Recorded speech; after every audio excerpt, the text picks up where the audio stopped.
যারা একাদশ শ্রেণী ভর্তির জন্য আবেদন করছেন কিন্তু কিভাবে বিকাশের মাধ্যমে আপনারা পেমেন্টটা করবেন সেটা কিন্তু অনেকেই জানেন না। আজকে ছোট্ট একটা ভিডিওতে আপনারা জানতে পারবেন মোবাইল ব্যাংকিং বিকাশের মাধ্যমে, নগদের মাধ্যমে কিন্তু ডাচ বাংলা ব্যাংকের মাধ্যমে কিন্তু আপনারা বিকাশে পেমেন্টটা করতে পারবেন। একাদশ শ্রেণীর যে ভর্তির যে 150 টাকার যে লাগে বিকাশ খরচ বা সোনালী ব্যাংকের মাধ্যমে এই কাজটা করতে পারবেন। আজকে ছোট্ট একটা ভিডিওতে কিন্তু আপনারা দেখতে পারবেন। আর আপনারা যদি পেমেন্টটা না করেন তাহলে কিন্তু আপনার আবেদনটা সাবমিট হবে না। দেখতে পাচ্ছেন একাদশ শ্রেণীতে স্মার্ট ভর্তির সিস্টেম, আমি কিন্তু একটা আবেদন অলরেডি করে রেখেছি, প্রোফাইল তৈরি করে রেখেছি রোমানা আক্তার। হ্যাঁ, এখানে লেখা আছে ইউর স্ট্যাটাস নট অ্যাপ্লাইড। আমি এটাকে আবেদন করার জন্য বাট এটা পেমেন্টটা করার জন্য এখানে আমি দেখতে পাচ্ছেন এখানে কি লেখা আছে এগুলো আমি দেখতে দিতেছি আপনাদেরকে। তার আইডি, আবেদনকারী রোমানা বেগম এবং আব্দুর রশিদ, পিয়ারা বেগম সবগুলো কিন্তু এখানে দেখাচ্ছে। শুধু আমি পেমেন্টটা করে দিলে কিন্তু তার আবেদনটা অ্যাপ্রুভাল হয়ে যাবে, অর্থাৎ আমি তার পেমেন্টটা করে দিব। এটা এসএসসি তথ্য সবগুলো আপনারা দেখে নেবেন এক নজর। তো পেমেন্টটা করার জন্য কাজটা করবেন আপনারা যেখানে দেখতে পারবেন থ্রি লাইন অপশনের একটা সিম্পলি ট্যাপ করে দিবেন। ট্যাপ করে দেওয়ার সাথে সাথে আবেদন অপশনে আপনারা একটা ক্লিক করে দিবেন। আমি আবেদন অপশনে ক্লিক করে দিলাম। ক্লিক করে দেওয়ার সাথে সাথে দেখতে পারতেছেন আবেদন ফি জমা দিন, আপনারা এটার মধ্যে সিম্পল একটা ট্যাপ করে দিবেন। ট্যাপ করে দেওয়ার সাথে সাথে কিন্তু সোনালী ব্যাংকের যে ওয়েবসাইটটা এটা কিন্তু চলে আসছে। এখান থেকে আপনারা সোনালী ব্যাংক আপনি এটাকে সিলেক্ট করে দিবেন। আপনারা এসএল কমার্স এটাও করতে পারেন। তো আমি সোনালী ব্যাংকের যেটা এটার মধ্যে সিলেক্ট করে দিলাম। সিলেক্ট করে এখানে মোবাইল ব্যাংকিংয়ে আমরা চলে যাব। তো আমি এটাতে ওকেতে ট্যাপ করে দিলাম। আজকের ভিডিওটা দেখার পর আপনি নিজেই আপনারা পেমেন্টটা করতে পারবেন। তো আমি এখানে আসার পর সোনালী ব্যাংক কার্ডের মাধ্যমে কিন্তু পেমেন্টটা করতে পারবো।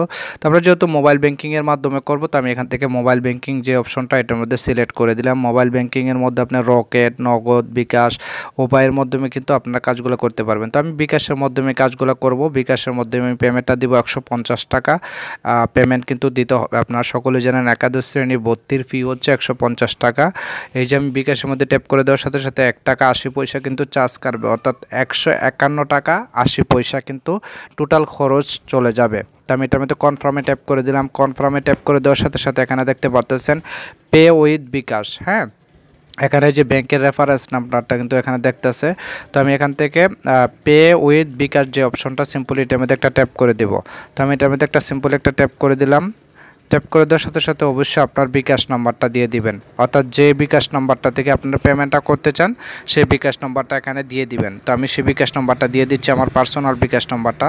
দেওয়ার পরে আপনারা এখান থেকে দেখতে পারবেন কনফার্ম নামের একটা অপশন আছে। সিম্পলি আপনারা এখান থেকে কনফার্মে একটা ট্যাপ করে দিবেন। তো আমি এখানে কনফার্মে একটা ট্যাপ করে দিলাম। কনফার্মে ট্যাপ করে দেওয়ার সাথে সাথে এখানে আপনার যে বিকাশ অ্যাকাউন্টের মধ্যে একটা 4 ডিজিটের ভেরিফিকেশন কোড চলে যাবে। এই কোডটা এখানে বসাতে হবে। তো আমি আমার ফোনে অলরেডি কোডটা চলে আসছে, আমি এখানে বসিয়ে দিব। তো আমি কোডটা বসিয়ে দেওয়ার জন্য আমি এখানে বসিয়ে দিব কোডটা। তো কোডটা বসিয়ে দেওয়ার সাথে সাথে আমি এখানে ট্যাপ করে দিলাম। ট্যাপ করে দেওয়ার সাথে সাথে দেখতে পারবেন আমার আবেদনটা কিন্তু সাবমিট হয়ে যাবে। এই যে দেখুন শুধু আপনার আবেদনটা সফল হয়েছে। হ্যাঁ, এই যে দেখতে পাচ্ছেন 150 টাকা কিন্তু তারা কেটে নিয়েছে। তারপর আপনাদেরকে দেখাই প্র্যাকটিক্যালভাবে। এই যে দেখুন আমার আবেদনটি কিন্তু সফলভাবে সাবমিট হয়েছে।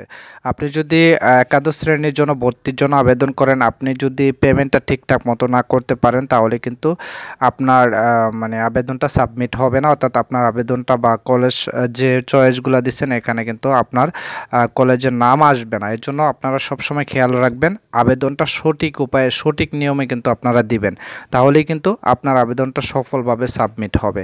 তো আশা করি সবাইকে বুঝাইতে পারছি। এভাবে করে আপনারা মোবাইল ব্যাংকিং বিকাশের মাধ্যমে, নগদের মাধ্যমে, রকেটের মাধ্যমে, উপায়ের মাধ্যমে কিন্তু আপনারা এই পেমেন্টগুলো করতে পারবেন, একাদশ শ্রেণীর পেমেন্টগুলো। এটা নিয়ে অনেকে মানে কনফিউশনের মধ্যে আসছিলেন। তো আপনাদেরকে আশা করি এই ভিডিওর মধ্যে একেবারে ক্লিয়ার করে দিলাম। তো আজকে ভিডিওটা এই পর্যন্ত। ভিডিওটা দেখে যদি একটু উপকৃত হয়েছে চ্যানেলটা সাবস্ক্রাইব করে সাথেই থাকবেন। আর ফেসবুক পেজ থেকে দেখে থাকলে ফেসবুক পেজটাকে ফলো দিয়ে সাথে থাকবেন। ধন্যবাদ সকলকে।